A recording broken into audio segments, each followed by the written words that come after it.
தாய் தமிழ் உறவுகளுக்கு வணக்கம். திமுக கூட்டணியில் தொடர்வதாக அறிவித்தார். திமுக கூட்டணியில் தொடர்வதாக அறிவித்தார் என்ற தலைப்பில் இந்த காணொளியை காண்கிறோம். திமுக கூட்டணியில் கடந்த சட்டசபை தேர்தலில் 8 தொகுதிகளில் போட்டியிட்டு 2 தொகுதிகளில் வெற்றி பெற்றவர் திருமாவளவன். தேர்தலுக்கு பிறகு தமிழக வெற்றிக்கழக அரசுக்கு ஆதரவு கொடுத்தார். அமைச்சரவையில் அங்கம் வகிக்கிறார்.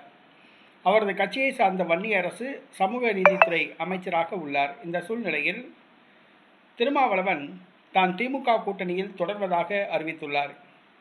தான் திமுக கூட்டணியில் போட்டியிட்டு 2 தொகுதிகளில் வெற்றி பெற்றோம். தவேக ஆட்சி அமைத்ததில் தங்களுக்கு மகிழ்ச்சி இல்லை. திமுக கூட்டணியில் போட்டியிட்ட எங்களுக்கு எப்படி மகிழ்ச்சி இருக்கும் என்று கேட்டுள்ளார். மேலும் தமிழக வெற்றிக்கழக அரசுக்கு ஆதரவு தெரிவித்தது ஆதரவு நிலை. அடுத்ததாக அமைச்சரவையில் பங்கு பெற்றோம், அது தோழமை நிலை.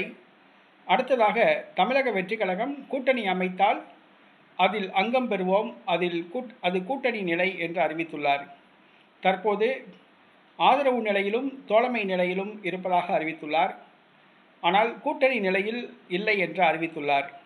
திமுகவுடன் கூட்டணி தொடர்வதாக அறிவித்துள்ளார் திருமாவளவன் திமுக கூட்டணியில் இருக்கிறாரா, தமிழக வெற்றிக்கழக கூட்டணியில் இருக்கிறாரா என்பதை தெளிவாக நாட்டு மக்களுக்கு உணர்த்த வேண்டும், அல்லது அவங்க கட்சிக்காரவங்களுக்காவது உணர்த்தணும்.